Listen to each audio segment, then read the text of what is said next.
Welcome to the Collide Kids Podcast, hosted by Christen Clark. This is a show for kids and families. You are going to meet new people and have fun while you listen. Let's do it!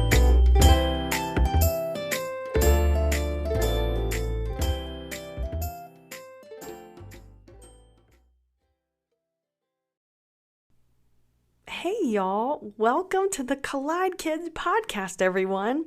I'm your host, Christen Clark. You know what? It is a great day to listen to a podcast. So I'm glad you're listening to this one. The Collide Kids Podcast is a show for kids and families where we learn together how life and faith collide. Okay, I want to try something a little different today. I was wondering if we could play a game. What do you think? Yes? Fantastic. Okay, let's give it a shot. I'm going to ask you some questions, and if you know the right answer, say buzz, and then say your answer. Kind of like we're on a game show, okay? So let's see if you know the right answer to these questions. Here we go. Ready? Question number 1. How many noses does a slug have? A, 1, B, 2, C, 3, or D, 4? How many noses does a slug have? A, 1, B, 2, C, 3, or D, 4? All right, buzz in your answer. If you chose D, 4, you are correct. A slug has 4 noses. That's pretty random. Okay. All right, let's try another one. Question number 2. In our solar system, which planet is closest to the Earth? A, Mercury, B, Jupiter, C, Mars, or D, Neptune? In our solar system, which planet is closest to the Earth? A, Mercury, B, Jupiter, C, Mars, or D, Neptune? Okay, buzz in your answer. If you chose A, Mercury, you are correct. Very good. Wow, you guys are doing great at this. All right, question number 3. Here we go. How big is the diameter of a basketball hoop? A, 7 inches, B, 12 inches, C, 18 inches, or D, 20 inches? How big is the diameter of a basketball hoop? A, 7 inches, B, 12 inches, C, 18 inches, or D, 20 inches? All right, buzz in your answer. Well, if you chose C, 18 inches, you are correct. Wow, great job. Okay, so how did you do? Hey, if you got all 3 of those questions right, you win 1,000 points. Now, I don't know where these points will go or what they mean, but hey, it's 1,000 points, right? That was fun. Okay, well, let's get back to the rest of the show. Today, my special guest is Reggie Sumpter. Reggie is a men's ministry pastor at North Point Community Church in Alpharetta, Georgia. But he also has another special job that I think you will find very interesting. I'm going to let him tell you more about that in just a minute. He and his wife, Angela, have 3 boys, and I'm just so excited to welcome Reggie to the show. Here's my conversation with Reggie Sumpter.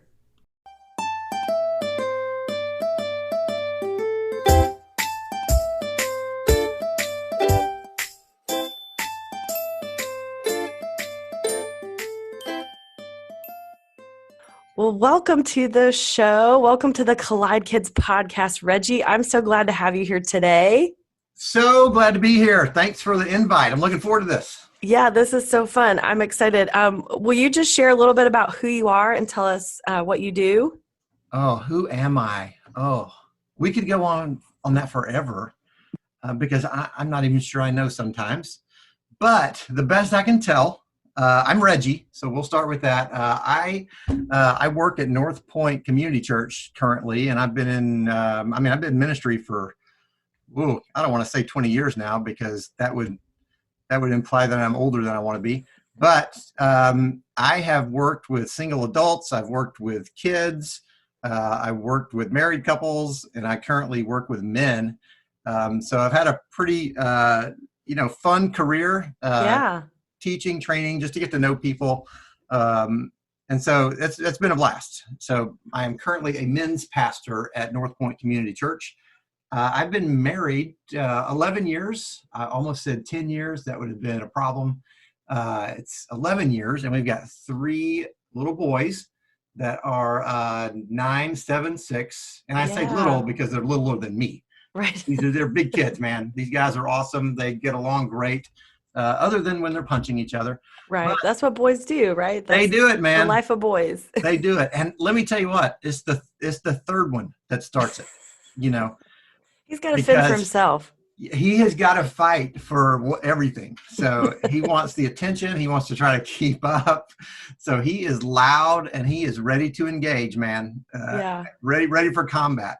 Your wife, Angela, is one of my favorite people. Like when her and I spend time together, I laugh so hard. You must laugh all the time, right? She is one of my favorite people. Oh, good. So that's why you married her, right? We've got that in common. I mean, she is well in the top 10. But we have a great time. I tell people all the time, like, she's the funniest person I know. So she is. We agree with that. But here is where I feel bad. Like I just feel so bad for my wife because I am not a big laugher. Like, I don't laugh out loud. I don't laugh nonstop. I'm not really like a loud conversationalist. Like there are some people that can just talk a mile a minute, blah, blah, blah, blah, blah, and then the other person, da, da, da, da, da, da. It's like a large family, loud Christmas gathering all the time. And that is not me. And so she will go on and on about the story. It's funny and whatever. And I will end by saying, man, that's funny. She's like, what? That's awesome. I need a different person in my life. And I'm like, you might. I don't know. So she's my friend that, like the friend, like where you say a joke and then they add to it and make it funnier. And then the next person, and we just keep stacking the joke. And her and I could take a joke for 12 minutes and still have more content. Like that's what I love. You need friends like that where you can just keep joking and having a good time. So. Absolutely. Absolutely. So yeah, anytime she ends something, I say, oh, that's cool. But I can say the dumbest thing and she will keep asking questions. She'll keep taking it to the next level. So she's great. She's great. She's great. She got shortchanged. That's funny. That's funny. So, okay. Well, I'd like to start the show since this is a show for kids and families. We like to start with something a little bit fun. So, do you have a good joke for us? Or maybe there's something you're an expert in that you could tell us about that's really random? Oh, can I do both at the same time? Yeah, definitely. Rules? Okay, because there is something, and I don't say this about many things. Maybe this one thing. I am an expert at hosting game shows. Nice. Like I am as good as anybody at doing this. And hosting game shows. Yes. Okay. Yes. Now, most people who would say that are very corny people. We're like, okay, does this mean that you're like a dork? Is that what this means? Hey, everybody, I got a question for you. No, it's not that. I've got a legitimate reason for saying this. Okay. All right. For over 20 years, I have had it's sometimes been a full-time business, but it's been a side business ongoing for over 20 years. And there's a little company I'm a part of called The Big Game Show. And we host game shows at corporate events all across the country. Cool. When live events were a thing. Oh, yeah, I remember that. So I've had a lot of experience. I have probably hosted 500 to 600 game shows. Wow. In front of live audiences. So, and we make our own games. So, we've got a team of people that we create content and we create games that work. So over time, we've realized, this is the pace that a game needs to be. This is how long this game needs to last. These are the types of questions that work well in a live audience. And so it has been a blast. So can you give us a feel for it? Like, tell us what that's like to be in a game show with you. Oh, totally. So, at a typical event, it lasts like an hour and we play 5 or so different games. Okay. And some of them involve the whole audience. But some of them, it's like people come on stage and they'll play like a game kind of like Family Feud or kind of like Jeopardy or something like that. Okay. So I want to put you to the test. One of the newer categories that we've got, and this is 100% credit to my friend Brad Sitten. He said, you need this as a category in one of your Jeopardy type games. Okay. So Brad says, use the category dad jokes. Dad jokes. Dad jokes. And you throw out the question and then they buzz in if they know what the answer is. So I can't wait. Okay, let's do it. Let me start. This stumps some people, but I think it's an easy one. Why could the bicycle not stand up? I don't know. Holy moly, I'm dealing with a rookie here. It was too tired. Tired. No. That is such a dad joke. Wow. Oh. And then, okay, that's the easy one. Okay. Then it goes to the hardest one, which is, this is my favorite current one. It's like a piece of pie in the Bahamas costs $8. And in Jamaica, it's $8.50. Do you know what another name for these costs are? Like a piece of pie in the Bahamas is $8. In Jamaica, it's $8.50. What's another name for what these costs are? We'll be right back after this. You know, raising kids in the digital age isn't easy, but Bark Technology makes products that help parents keep their kids safe online and in real life. They have an app, a phone, and a home device that lets families set parental controls on their internet-connected devices. I love the app because it helps us manage screen time and blocks websites and apps we want our kids to avoid.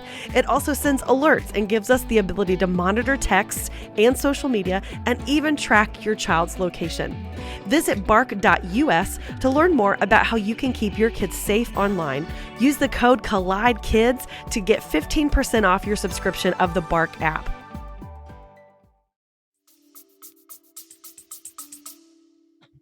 I love Jamaica and I love the Bahamas, but no, I don't know the answer to this. Well, if you go down there, you'll find out. These are the pirates of the Caribbean. All right, those are the current pirates. The pirates. There. Yes. Yeah. Oh gosh.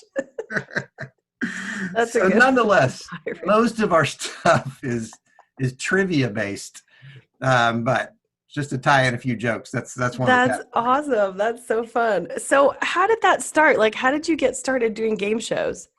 That's a great question. And I don't know how it ended up where it did. I will say that because it wasn't a plan that I had and like, hey, let's start a business that does this. It was a couple of guys goofing off is what it really started as. And then people asked us to, hey, you want to come to my work and do that? You guys are, you seem like you're having fun and my company would love to do something like this. So blah, blah, blah. So it kind of ended up that way and just sort of took off from there. But it started, 20 plus years ago. I was single at the time and attending a large church in Atlanta. And we were just looking for something fun to do. And a buddy of mine, his name's Dan Roberts. Dan said, hey, and he was a Sunday school teacher. A great teacher.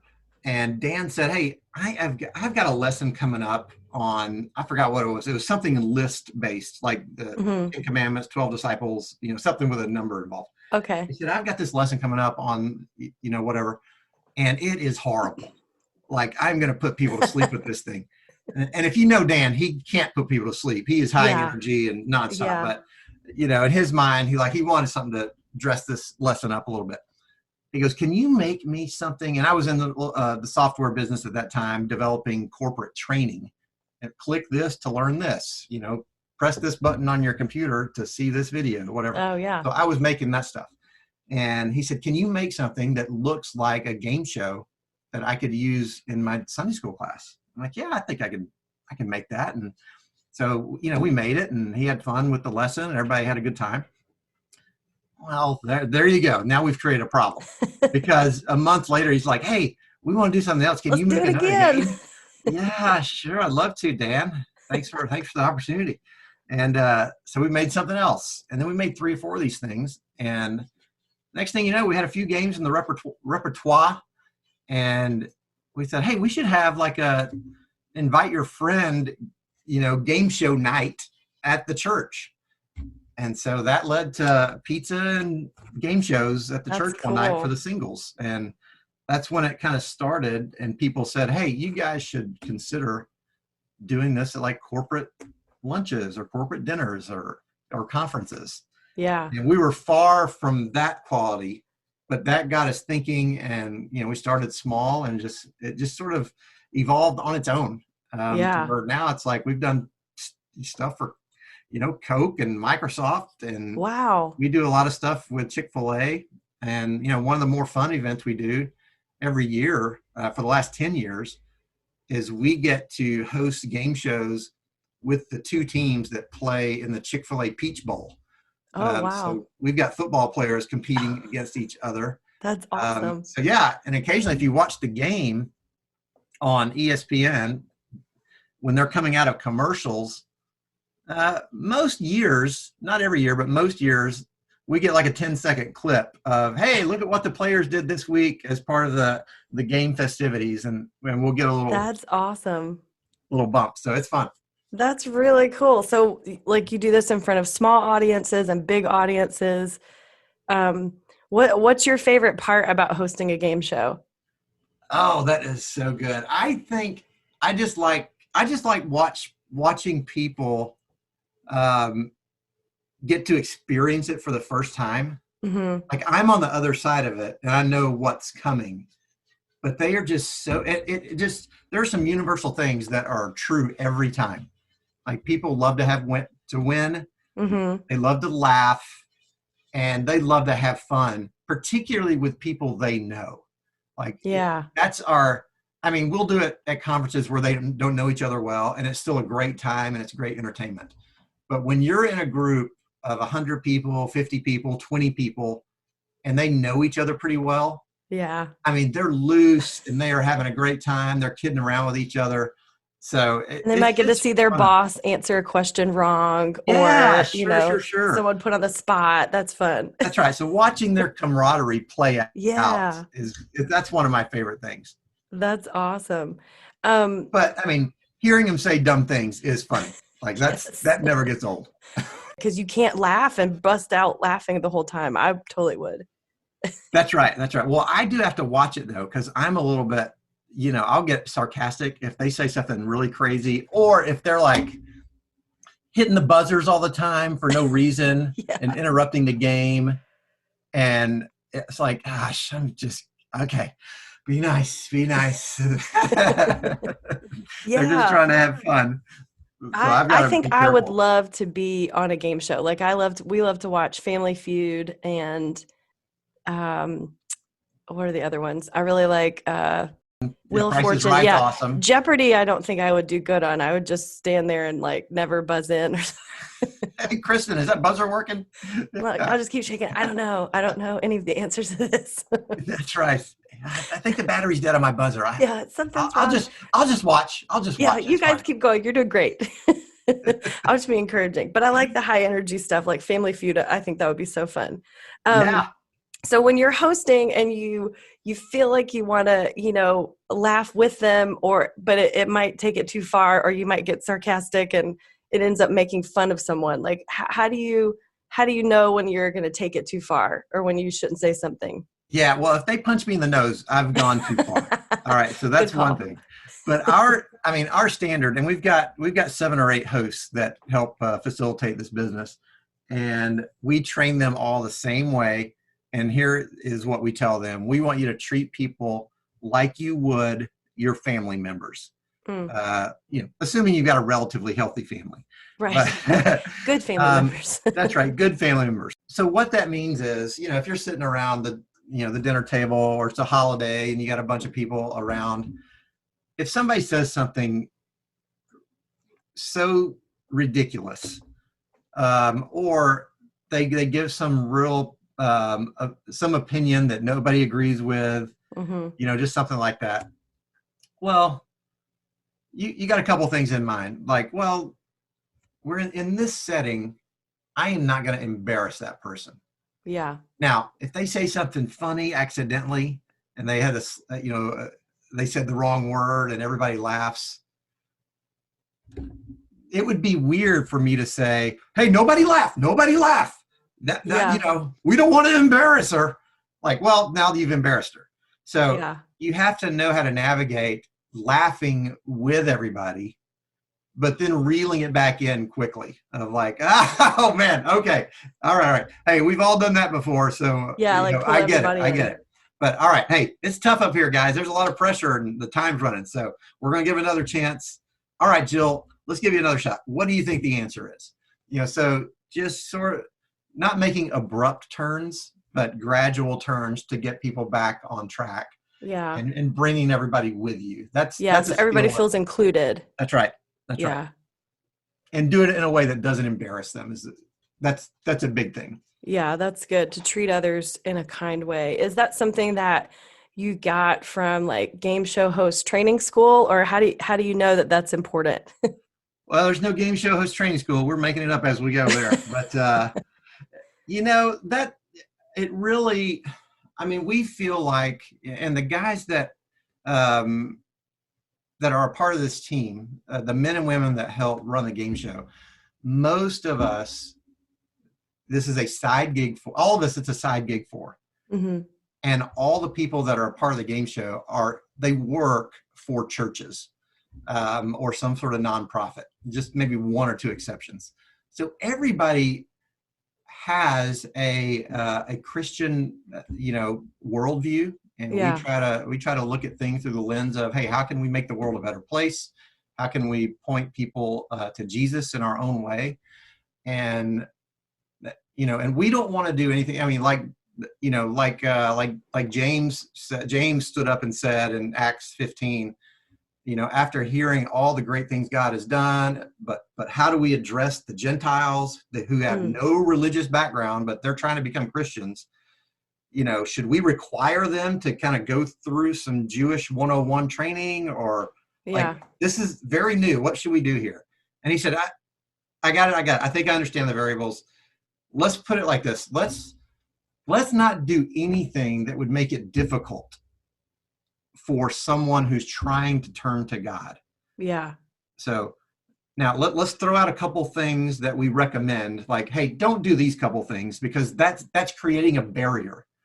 But by and large, let's not us be getting in the way, but with a bunch of rules and a bunch of stuff that's going to make people not turn to God. Yeah. So that's the overarching thing that we have in mind is, okay, we want to represent Christ in a way that if they find out that we work at a church as pastors, or that we're Christians, that we didn't say anything or do anything during those events that would turn somebody off. Right. Make them not want to listen to a pastor. Yeah, man, that guy was a jerk. Like, he was always making fun of everybody, and like, so that's one thing. But more specific, this is more of a Philippians 2 sort of thing, where Paul is instructing the church at Philippi, just giving them a broad principle of like, hey, when you interact with somebody, it doesn't matter whether you're better than them or not better than them, because sometimes you are going to be the person who is, your house may be better than someone else. You may be smarter than someone else. You may be a faster runner than someone else. But sometimes they're going to be a faster runner than you. Sometimes they're going to be smarter than you. Sometimes, everybody's different. We've all got our different strengths, weaknesses. We've all got stuff that, oh, I wish I had what the other person had, or I wish I was like the other. Everybody's got that stuff. But in general, when you interact with somebody, treat them as if they are better than you.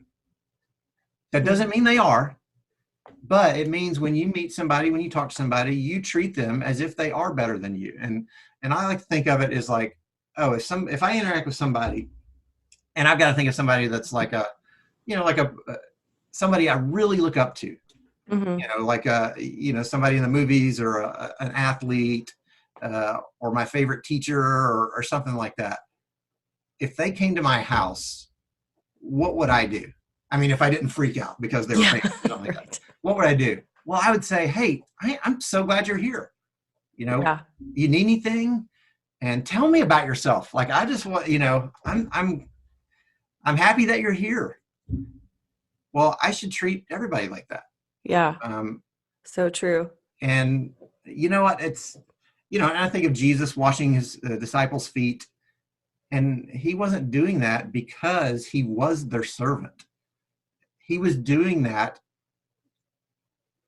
because even if you are in an elevated position, even if you're the teacher, even if you're the smartest kid, even if you're the most popular thing, you should have an attitude of serving other people.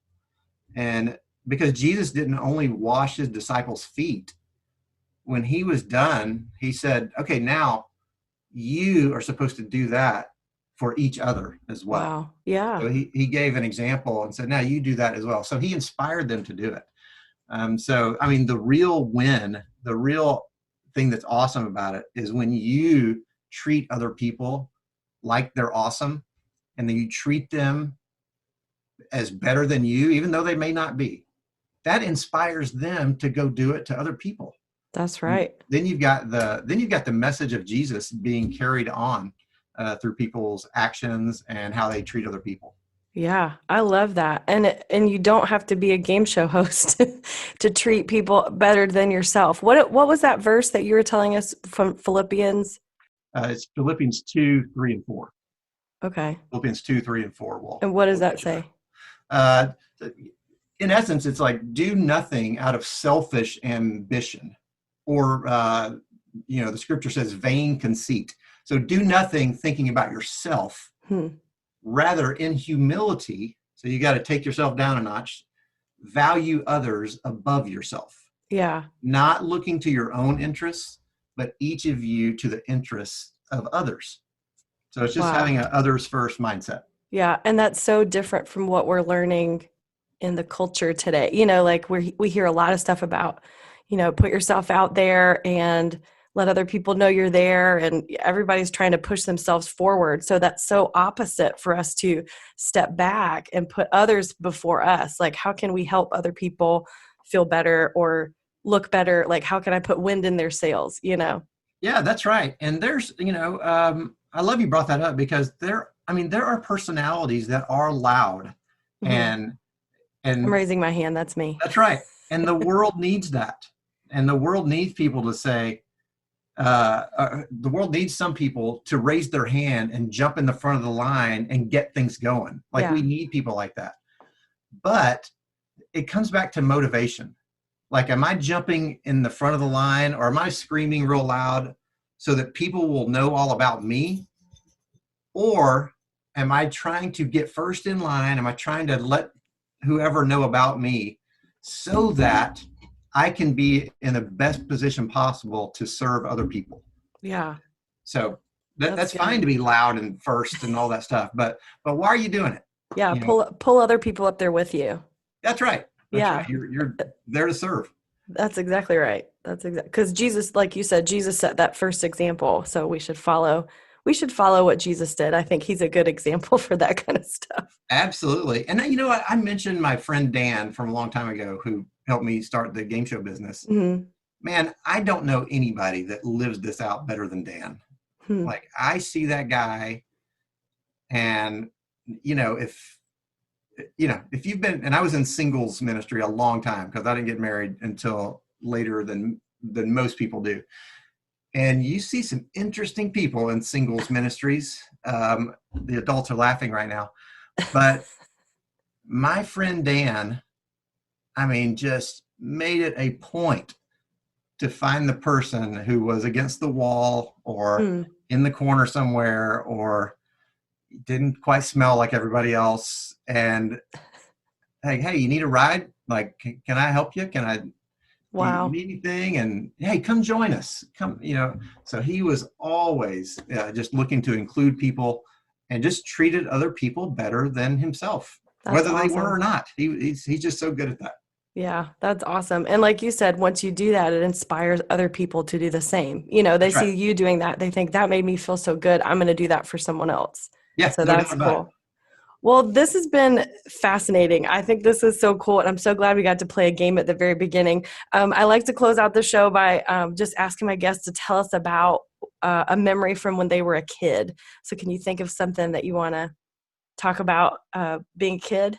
Oh, that is a great question. And I don't even know if this ties in, but the thing, the two things that come to mind is once, so I was in Cub Scouts for a few years when I was a little kid, and we had the Pinewood Derby. Now, if you're in Cub Scouts, you already know what that is. If you're not in it, it's just you make your car and you put it on this slope and let gravity sort of take the car down, but you're racing against other cars.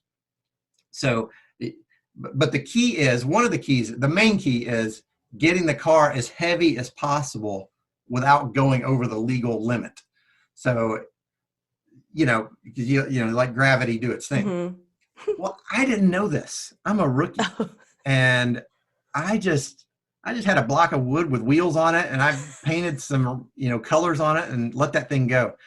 Well, it was so bad that it made it about halfway down the track, and it couldn't even go down the downhill slope. And I just remember this kid, a high school kid probably, or it could have been a grown-up, I don't know.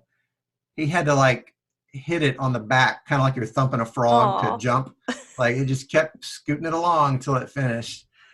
I mean, I just remember as a little guy, my eyes just watering up. And just, no. Don't cry, don't cry. So that is a situation where I was not better than anyone.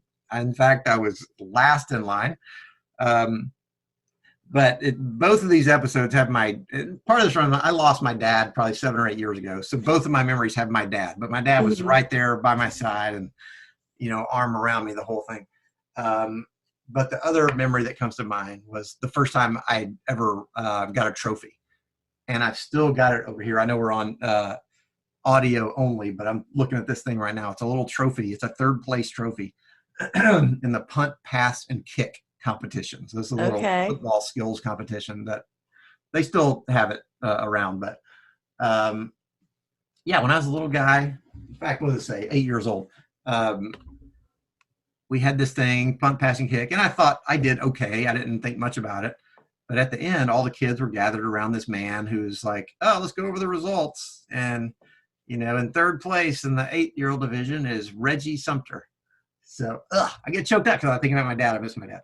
But so I'm in this, what I feel like is a sea of people. It's probably 20 people. But so many. But I'm a little guy here. And they say my name, and my dad's in the back away from the crowd talking to other grown-ups. Well, I snake my way through the crowd like a little, like a little puppy or something. Yeah. And I get to the back, and this, Dad, I got third. I was so excited. That's awesome. Anyway, so when it comes to thinking about, hey, sometimes you are better than somebody else, and sometimes you're not. Those are two distinct memories where, that's good. I was on both ends of that. Yeah. And you remember how that felt on either side. That's right. That's right. Yeah. Well, this has been so great. Thank you so much for being on the show. This was fun. My pleasure.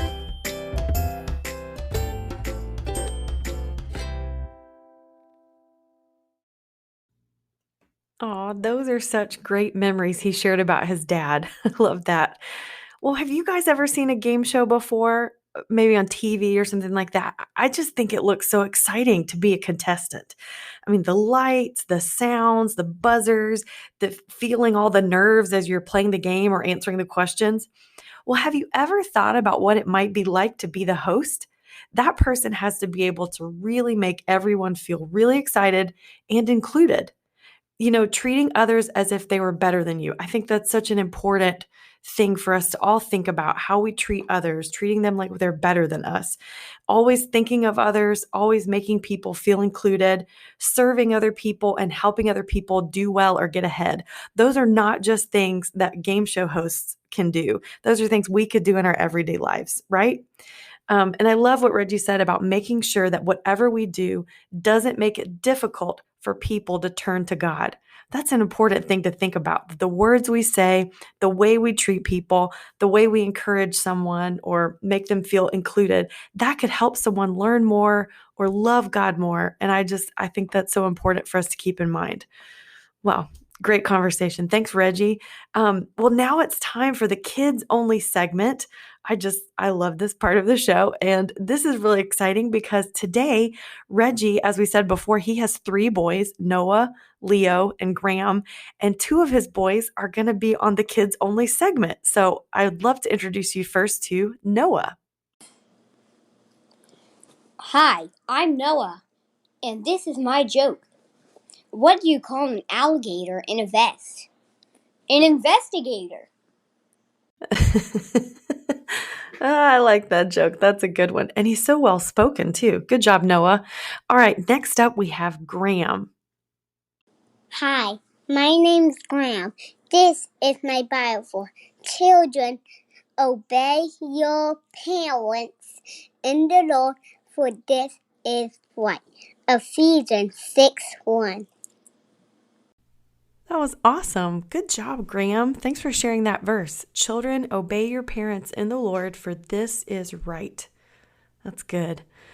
Well, hey, I'd love to hear from you guys. If you'd like to be on the podcast, just like Noah and Graham, all you have to do is have a grown-up help you go to my podcast website. It's anchor.fm/collidekidspod. On that page, there's a place for you to leave me a message. So you can find all this information on my social media pages as well about how to do it. I'd love to hear a joke or your favorite quote. Maybe you have a question for me or something you'd like to share. I'd love to hear from you. I'm on social media on Facebook at the Collide Kids Podcast, or you can check me out on Instagram at Collide Kids Pod. You can also subscribe to this podcast so that new episodes will automatically load each week into whatever podcast app you're using. And give us a rating and a review on your podcast app. That actually helps other people find out about the show so they can listen too. Well, I hope this conversation has inspired you to treat others better than you treat yourself and to put others first and make them feel included. Hey, in case no one has told you today, let me be the first to remind you, God loves you so much. And as a game show host might say, I'm your host, Christen Clark. Come on back and see us again on the Collide Kids Podcast. Good morning, good evening, and good night. Yeah, that might have been a little too much. Oh well.